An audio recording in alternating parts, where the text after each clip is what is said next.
So I have got things torn apart, stripped down. It started as just an idea, and I've got a mess now, but I've ripped the bench off from right there. My assembly table's all stripped down. We're gonna make things a little better, do things a little different. When I built a lot of this stuff, I didn't have hardly any of the tools I have now, so nothing's really flat, square, level, and we're gonna try and fix that. I'm gonna try my best to use just reclaimed wood that I have from everything that I'm about to take apart. It's gonna be a kind of a pain in the butt getting all the hardware out of here, but we're going to get started.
I've got a lot of boards here. They're flat, square. We're going to start cutting them down to final size now, and hopefully start putting a bench together.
That is all I have time for today. It's small, quite a bit smaller than my old bench, but it's flat and it's going to be square, and that is so important.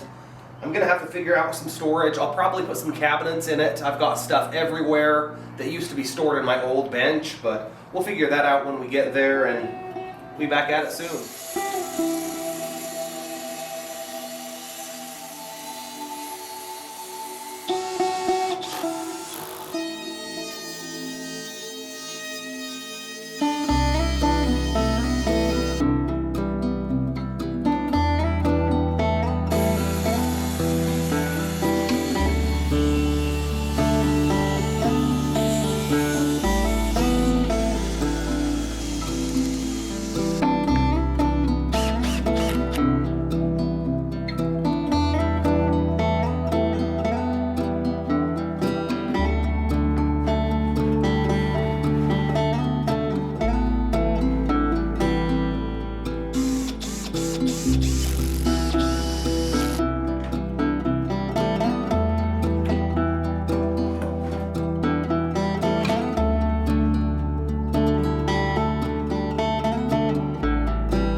My little bench here is all done. It's quite a bit smaller, but I have so much more area here to work with behind me now. I'm probably going to do at least a miter station, and I don't really know what else. I'm thinking a nice woodworking bench, maybe a Rubo or something right here. But I'm pretty happy with it. It's 95% reclaimed wood that I tore down from other benches and things that I had, and I had a lot of fun. Now I got to organize this shop.